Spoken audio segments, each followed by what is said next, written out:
This is the MedicCast, December 20th, 2010. Transmitters? We don't need no stinking transmitters.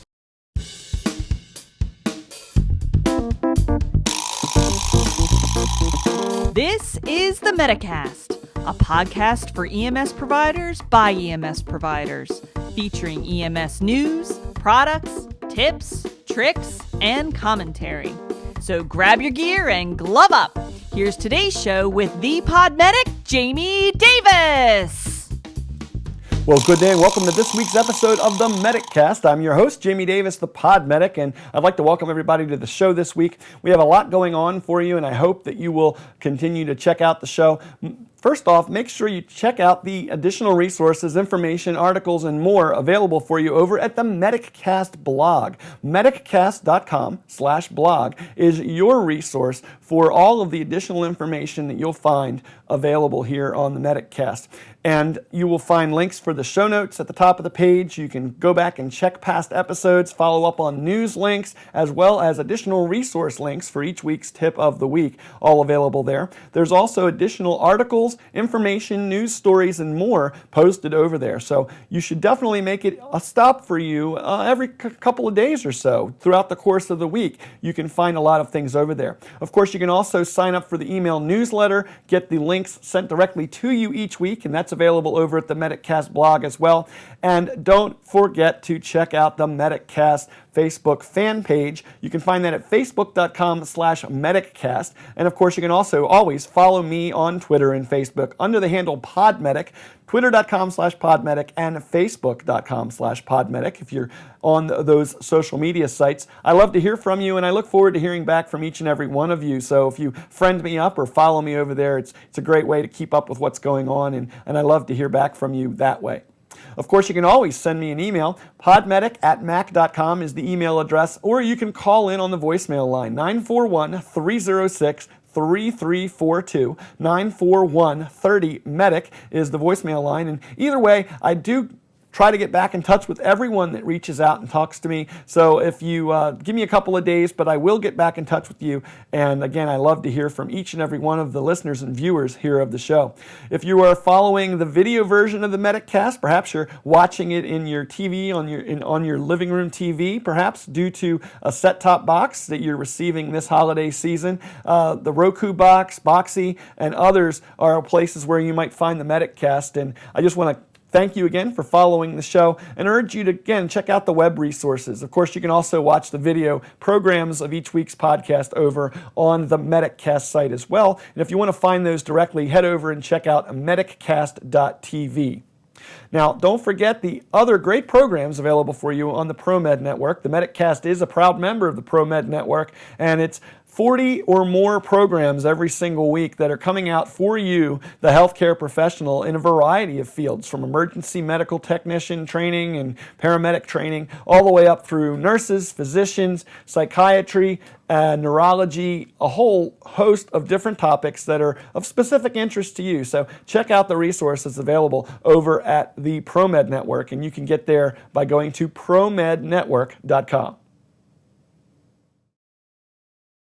Let's jump on in and look at this week's listener mail. We got a few pieces of email this week. I just wanted to follow up on listener LaDawn checking in on some information she'd like to see us cover in future tip and trick of the week. And I'm going to throw it out to the rest of you. I'd really like to find out if this is something you'd like me to dig into. LaDawn is part of a program where she's studying prerequisites for a degree and is looking at things like her basic bio classes and learning about the underpinnings of physiology in things like the Krebs cycle.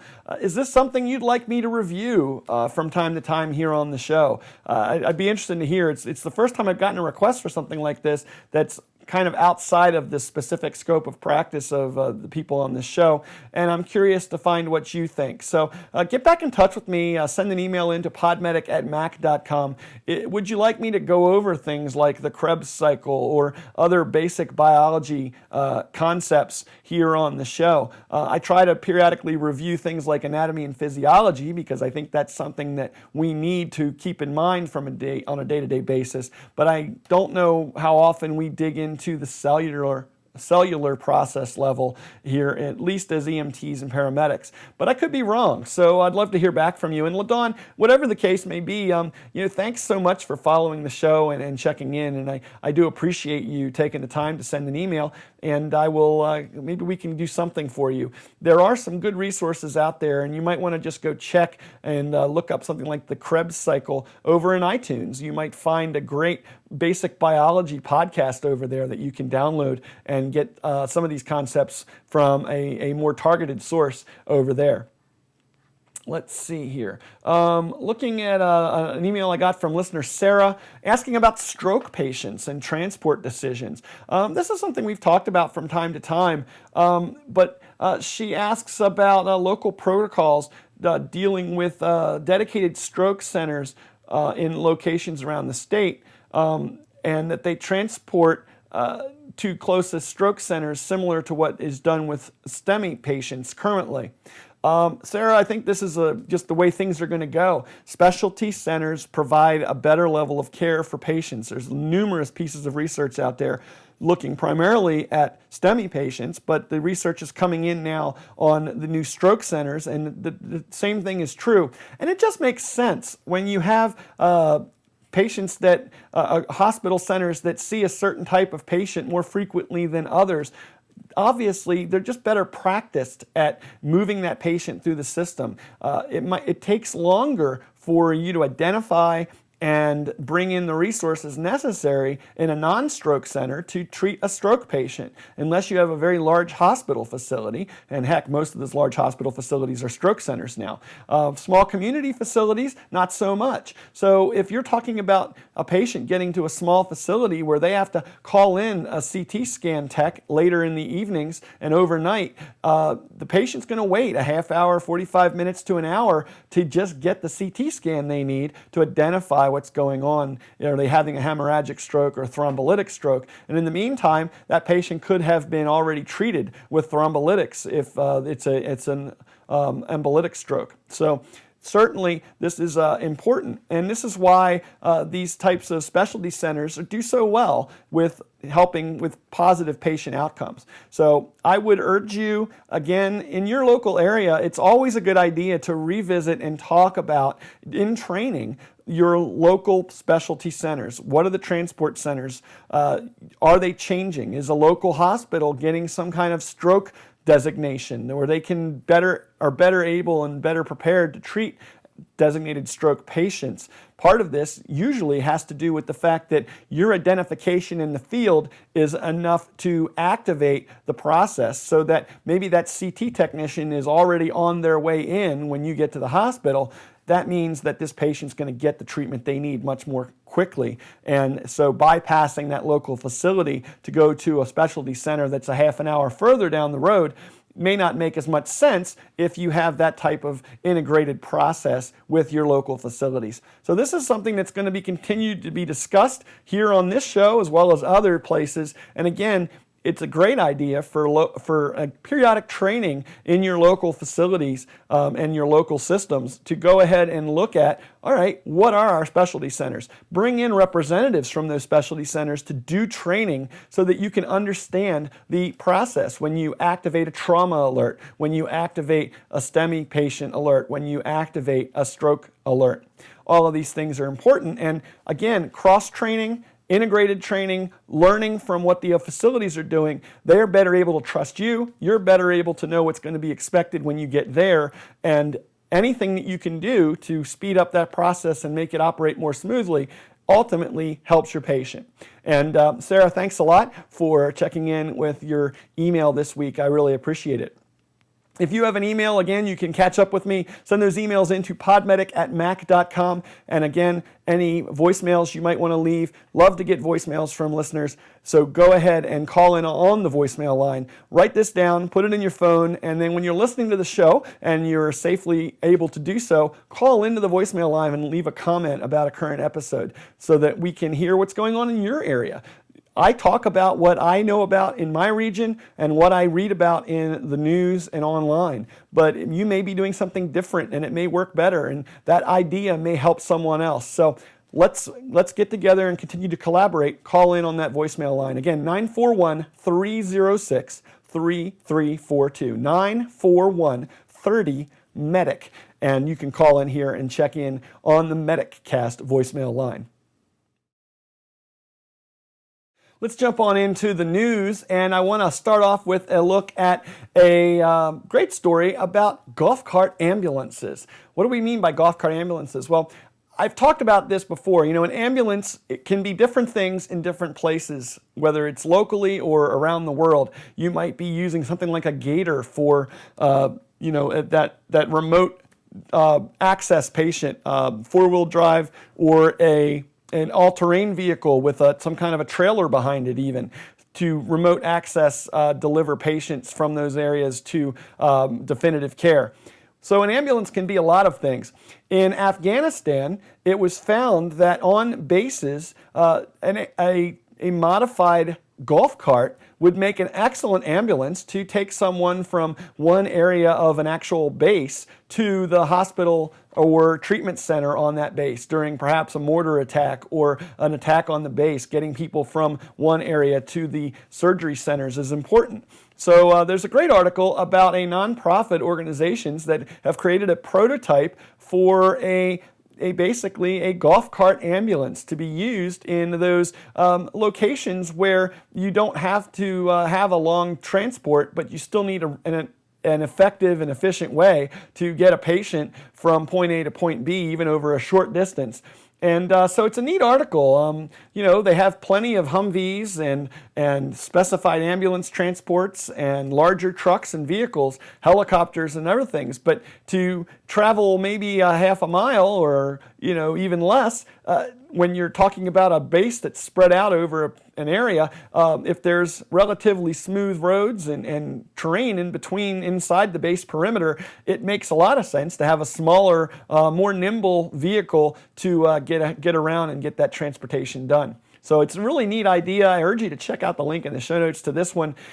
Are there ways that you transport patients to be a more effective transport? I know when we were down at EMS Expo in Dallas this past October, we were looking at some of the vehicles there and transport systems there. And one of our primary, innovative products of the show from Natalie Quibido was the EMS sled. And this EMS sled or M sled was basically a collapsible transportation device, could be carried around in a pack, could be attached to the rear of a bicycle, could be towed by an individual, a two-wheeled cart that could be used to transport equipment and patients to and from rough terrain areas. Really neat product, and just another example of innovating the way in which we move patients around in different locations and different situations. So I'd love to hear back from you what you use in some of the more remote or unusual areas within your system. Perhaps you operate in an area that has a concert facility or a stadium. Do you just use a regular stretcher to transport patients around those facilities until you get them to a location where they can be moved to an ambulance? These are things I'd like to know, and so would other people listening to the show. So check in and send me an email, podmedic@mac.com, or leave a comment on the show notes for this episode about this particular topic. Moving right along, this is an interesting story I picked up about the ambulance services in and around Jerusalem and Israel. And we know this is a war-torn area. There's a lot of ethnic conflict going on there. Sometimes ethnic conflict that really doesn't make a whole lot of sense to us here in the United States, because we have a different viewpoint about some of those ethnic differences in many cases, not all the time. I think those problems exist everywhere to some extent. But there's an interesting story here about a Palestinian paramedic who works for the Red Star of David ambulance service. He has an Israeli work ID card. He's Palestinian in ethnic background, but he's a paramedic working on this ambulance for whoever needs it. And this is an article about him putting up with racial insults and derogatory things coming from patients and family members of patients when he shows up to treat their family members. First off, from my standpoint, that's just rude. Somebody comes to help your family member. You shouldn't be looking a gift horse in the mouth. But again, that's my American perspective on such things. But I know that we deal with these problems in different locations around the country when you maybe you're going into an area where you are of a different ethnic or racial background than the patients with whom you are transporting at that time. Do you deal with these types of situations where the patients or the family members are distrusting you or treating you differently because they don't think you are qualified to adequately treat their patient for whatever reason? This is something that we should continue to document and we should talk about. Even, here in the United States, I know these things can crop up. Perhaps a situation where an African-American paramedic treating a patient from a family that has some racial stereotype issues. You still treat your patient, right? And obviously that's the case, but it doesn't mean that you are unscarred or unscathed by the way that you're treated by those family members. So what do we do about that, and how do we handle that? And is this something you report back to your supervisors, or do you just shrug it off? Again, love to hear back from you on that, but amidst everything else we talk about dealing with, and I've covered the fact that ambulances in this region are often armored because they, people are throwing rocks and shooting at them, and we forget that the verbal problems and verbal stones that are thrown can also be harmful in their own way, at least to hinder effective treatment of our patients. Finally, a look here at a really heartwarming story. This is from Australia. Everyone who probably follows what goes on in Australia, and I know we have a lot of Australian listeners here to the show, understand that they deal with wildfires in Australia that can often be very devastating to communities in both property and loss of life. And this is just a neat story about someone who dealt with losing everything in their family home to a series of wildfires, and then somehow turning it around and saying, you know what, I'm going to go back and give back to my community. And this student then goes on to go to school to become a paramedic. Why is it that we get to do the things we do? Why do we become paramedics? I became a paramedic primarily because I was once a patient of a paramedic when I was a teenager. And, I came from a community that had a volunteer system, and it had never really occurred to me up to that point that I might participate in that. But after having been served by that volunteer system, when I moved to another area that had a volunteer fire service and EMS service, I shifted very naturally into wanting to give back.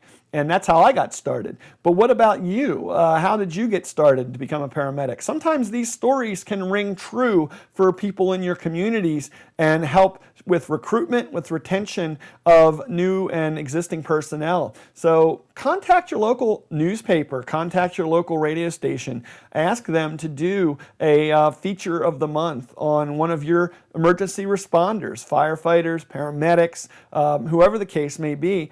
And let's educate our public about what we are doing, why we do it, and who we are. And this is just a neat story. I urge you to follow up on this link and the other links in the show notes. But this is a great news item and might give you some ideas on how you can reach out and educate your community about who the people are in your service and in your system and why they do the things they do. In the meantime, get back in touch with me if you have any comments on this. Again, podmedic@mac.com, or you can go ahead and leave comments right on the show notes pages. There are links to leave comments at the top and the bottom of the page for each of these show notes articles. And of course, follow up on these news links yourself to get the full story and talk about these amongst your colleagues. Share these stories from the MedicCast and urge other people to listen to the stories either here or read the stories from the links in the show notes. And let's continue this discussion. There was a couple of good discussion items in this week's news items. Time now for this week's tip and trick of the week, and we're going to be talking about extrapyramidal symptoms. Wait, what is that? Well, it's a set of side effects that are often found associated with patients with a certain medication list and side effects related to those medications. It may also be related to some traumatic injuries. And this was brought up from a listener, and I thought it would be a good thing to talk about extrapyramidal symptoms and some of the things you can do to identify them, recognize them, treat them in the field, and then appropriately pass this information along to people in the hospital setting so that they can get a head start on treating the patient appropriately if you get them to the emergency department. So let's talk a little bit about extrapyramidal symptoms. First off, extrapyramidal side effects. We're going to be talking about a review basically of the central nervous system. We'll talk about the pyramidal versus the extrapyramidal systems. We'll also look at assessment of the EPS, the extrapyramidal symptoms side effects, and also assessment and care considerations for patients that exhibit these side effects. And it's important for us to keep those things in mind as well. We may not have these patients for a very long period of time, but there are some things we can do to both recognize and then alleviate or at least help the patient deal with some of these symptoms and side effects associated with perhaps a new medication they've started taking or a change in their medication. Let's start off with a central nervous system review. Again, the central nervous system is the brain and the spinal cord. It is both a transmitter and a receiver. So there is a feedback loop associated with what the central nervous system does in the process of carrying out receiving impulses to the brain and spinal cord, those afferent transmissions, and then the signals that are sent back out from the brain and the spinal cord, the efferent transmissions. And it is these efferent transmissions that deal with the pyramidal and extrapyramidal tracts in the nervous system. The motor signals that are sent out, generally we are controlling them voluntarily, but there are involuntary sides to that motor control, and it is the things that you do without thinking when you go to walk across a room that make that a coordinated and usually graceful motion. If that is somehow interrupted because of a medication or some other problem, then you aren't going to be so graceful, or you're not going to be able to control your fine motor motions or your posture. And it is these fine motor controls that seem to be associated most often with the extrapyramidal system. So the pyramidal system is a corticospinal system, and it is cortico. We talk about the cerebral cortex. This is that conscious control. So when we say, all right, go pick up that glass, you are giving your large muscles a motion command, and that comes from a conscious thought. There are some involuntary aspects of this as well. We can consciously control our breathing when we think about it, but if we stop thinking about breathing, we go ahead and breathe anyway. So there are some aspects that are involuntary in this tract as well. The extrapyramidal system supports fine motor control, posture, and it's that fine-tuning part of the system that the body kind of does based on feedback from the balance centers, from the feedback from the motions of the different muscles and the tension felt. And this fine motor control is something that is done automatically as we go to walk across the room. If there's something that interrupts that fine motor control, it can cause a problem with the system, and those motions that would ordinarily be very coordinated and graceful can appear jerky, tremored, spasmodic, and consequently can be a fall risk. Someone can trip more easily, their balance may be thrown off. There's a lot of things. And then it can also be exhibited when you're sitting still. You tell your body to sit still and you stop thinking about it, and guess what? Now you have a tic or a repetitive motion. Looking at the picture, if you're watching the video segment, I have a great picture drawing of a cross-section of the spinal cord, and you can see where the name pyramid gets its name. You see that triangular red area in the drawing. You'll see that triangular area is what's called the pyramidal tracts, and this is where that largely voluntary muscle motor control is traveling down the spinal cord in this area.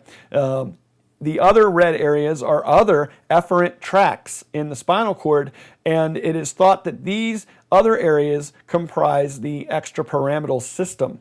There is some discussion over whether this is actually a real separate system or not. However, because it's used to identify so often these types of side effects, we're going to assume that it's real. I mean, if they want to come up with another name for it later on, that's fine. But I think it works very well as a label right now, and we'll continue to identify it that way. But in case throughout your research you find that this is identified as a questionable designation, just want to let you know that I'm aware of that too. But largely, when I do the research, it is discussed and recognized as an actual set of symptoms and symptomology, whether or not the extrapyramidal tracts themselves exist. So the extrapyramidal system, resulting in fine motor control, complex coordinated motions, posture and positional control. So when you're sitting still, are you able to maintain your positioning without moving or swaying, or when you stop thinking about what you're doing, do you just still sit still? Extrapyramidal symptoms, there's a few things here, definitions that you may come across, and let's go through and define those. Akathesia is an inner restlessness. I call akathesia, when I look at this, as inner tremors. This is tremors that are not noticeable to someone on the outside, but if you question your patient about how they feel, they'll feel twitchy. They feel very restless, and they feel like they are feeling twitchy even though they may not actually have twitching going on. Dystonic reactions. These are involuntary muscle motions or tics that occur periodically. And again, if you want to look at the origin of the word dystonic, dys, dys means non-functional or abnormal. Tonic usually refers to muscle control, motor control. So dystonic means abnormal muscle control, abnormal muscle motions. Dyskinesia is rapid, repetitive, involuntary motions. And so again, this is when the patient, let's say, can reach and pick up a glass of water and take a drink, and they put the glass down, and when they bring their hand still and stop thinking about it, they have a repetitive motion that occurs. And I'm trying to imitate this. And you may see this in your hands, in patients' feet, legs, extremities. Muscle movements of the mouth or tongue when they're not talking. You may see the tongue repetitively protrude from the mouth in a repetitive motion. This is all dyskinesia, and you may see this as a side effect. Also, pseudoparkinsonism. Parkinson's disease is a disease where a patient experiences tremors, general rigidity of the body, and uncoordinated muscle motions. And so patients can often be thought mistakenly identified as having Parkinson's disease, and when it really is a side effect to another medication they're taking. So it's a careful medical history and medication lists will help alleviate some of this. And so pseudoparkinsonism may be identified. You might be used to seeing Parkinson's patients, and you see someone else with similar motions, and you may assume they have Parkinson's disease. Don't make that assumption unless they've had a specific diagnosis, and then look very carefully at their medication list and their history to see if maybe there is something else going on here, asking them about onset and things like that.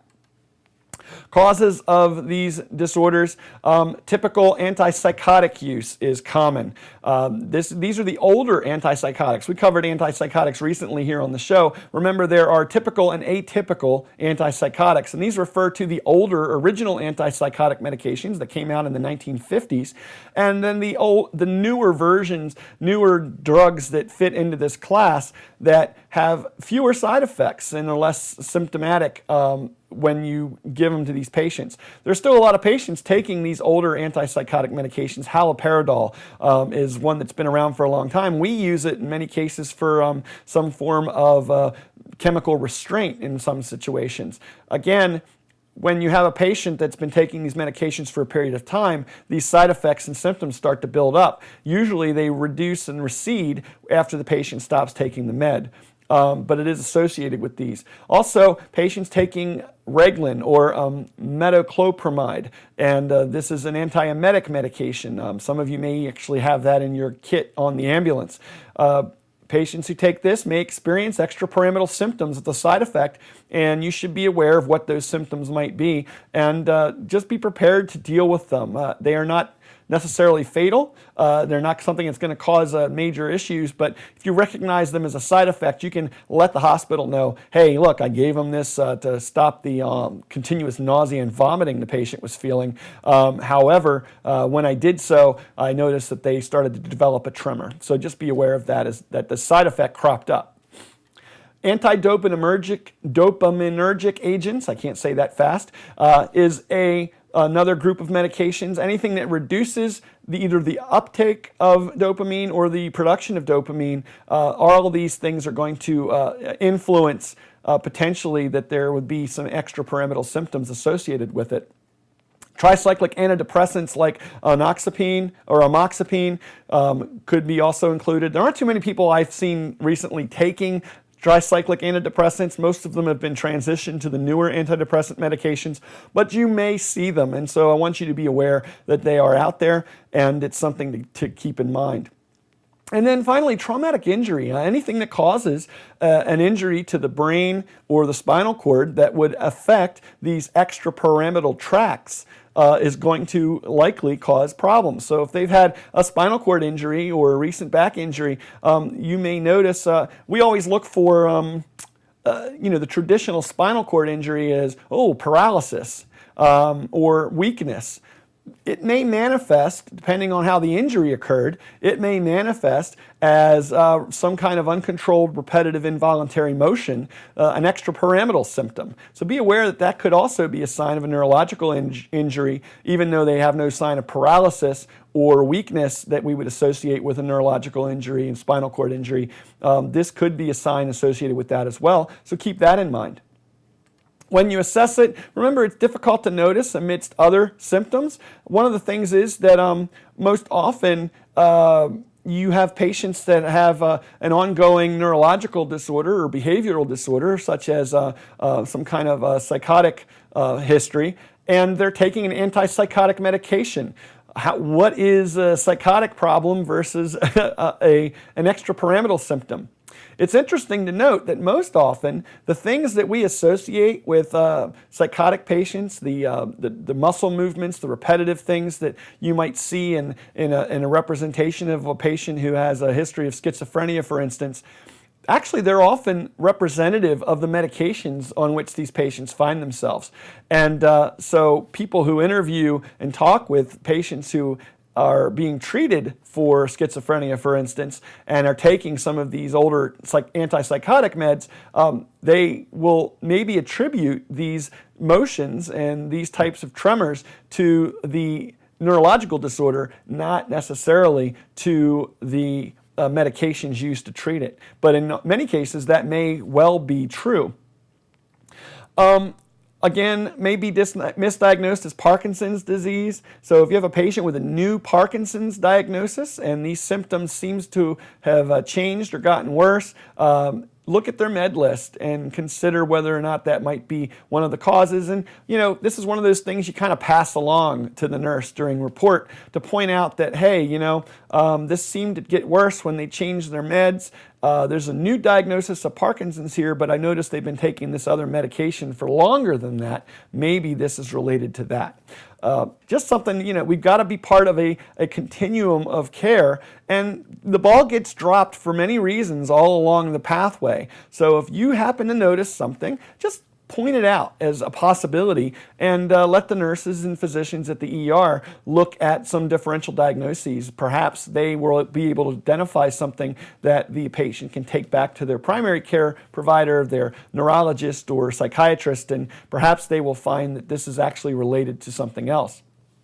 Careful history and med list is really important so that we can pass that information along. What we notice in the home, what we notice in the patient when we first arrive is really important for us to relay in these types of situations because we want the hospital to understand that these symptoms maybe have a new onset as related to a medication we gave or a new onset related to an injury or something like that. And we want to be able to notify and pass that information along.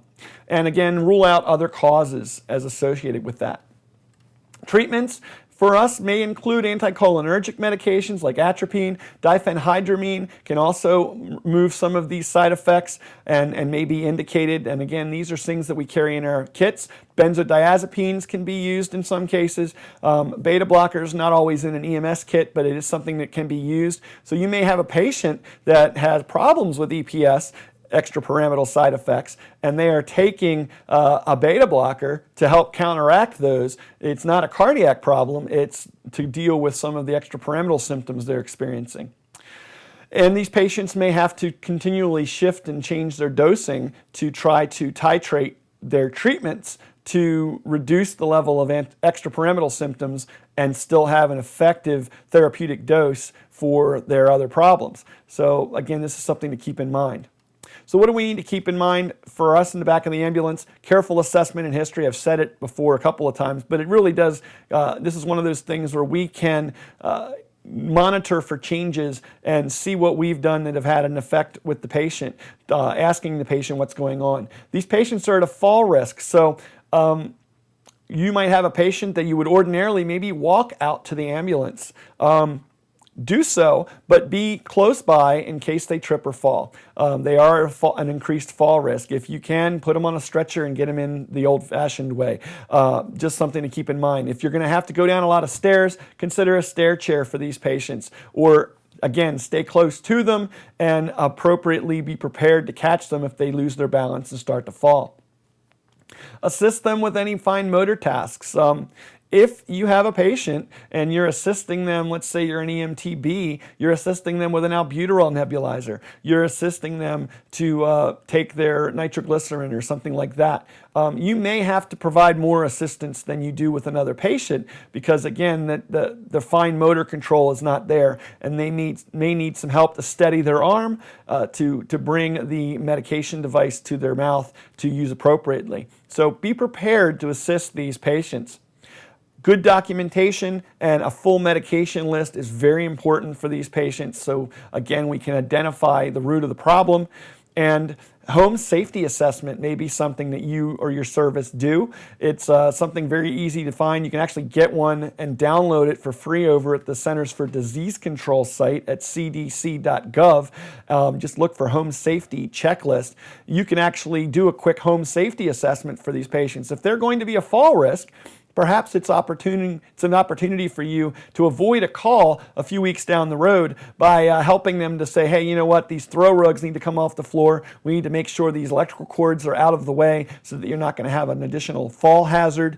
Moving the bedroom down to the first floor if they have a 2-story home. All of these things can reduce need for you coming back for a patient who's fallen and incurred an additional injury because of this. So some other things to keep in mind.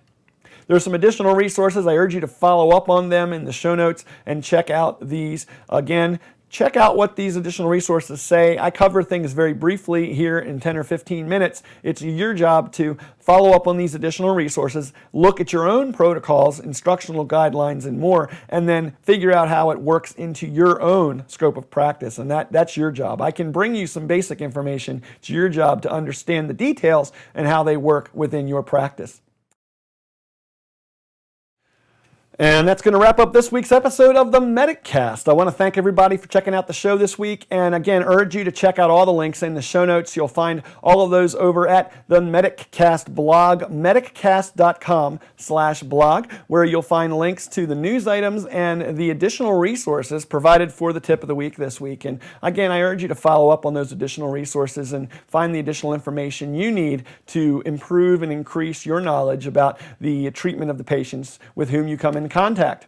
If you'd like to get back in touch with me, don't forget you can always send me an email. Drop those emails into podmedic@mac.com and call in on the voicemail line 941-306-3342. 941-30-MEDIC is our voicemail line. Love to hear from you, and perhaps we'll share your voice comment with the listeners here on the show. Don't forget, you can also always follow me on the social media sites like Twitter and Facebook under the handle PodMedic, twitter.com/PodMedic, facebook.com/PodMedic, and of course the MedicCast fan page. Over 2,000 members and growing all the time. You can find that over at facebook.com/MedicCast. And when you get there, just click the like button at the top of the page. And the additional things I post over there, I don't even put on the MedicCast website all the time, but I might post a question to the fans over there, ideas for future episode tips and things like that, and video links as well. So check out the MedicCast fan page on Facebook. We're going to go ahead and get moving and close out here in just a bit with a PodSafe music item. And that PodSafe music item is a look at a song by a new band to the show. It's a holiday song because it's holiday time here, but it's called Master of Mistletoe by the band Atom Split.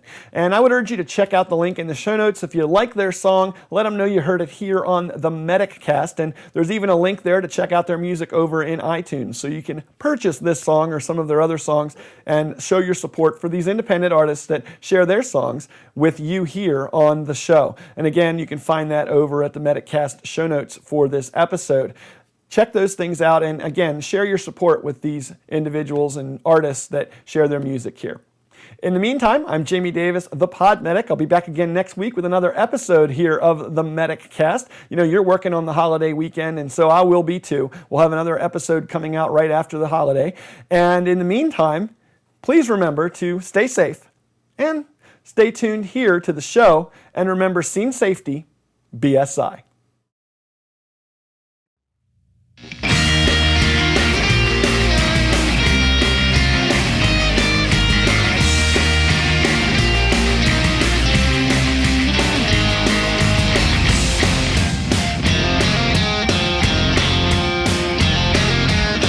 I know you look forward to my Christmas party, the biggest, the coolest, because of my famous kisses. Start planning in August for mid-December. My party, my moment. Bring your girlfriend and your sister, 'cause I'm the master of mistletoe. Get your kisses here, you know. When you cross into my house, I'll plant one right upon your mouth.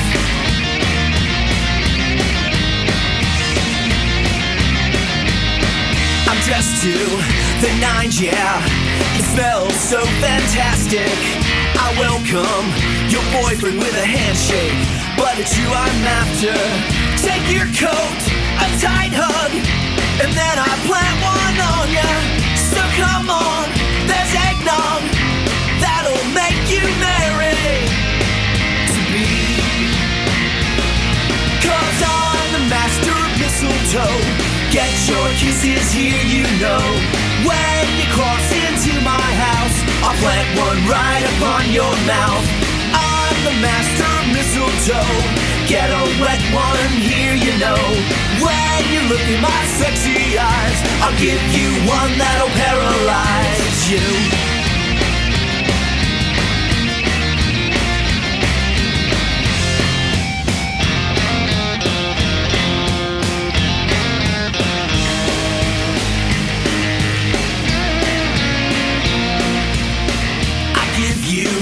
Something cool, something really special. A photo of myself, signs, hugs, and kisses. It's late now, so good night. Let me show you out now. The front door for one more. I can sneak one on ya before you go. And I'm the master of mistletoe.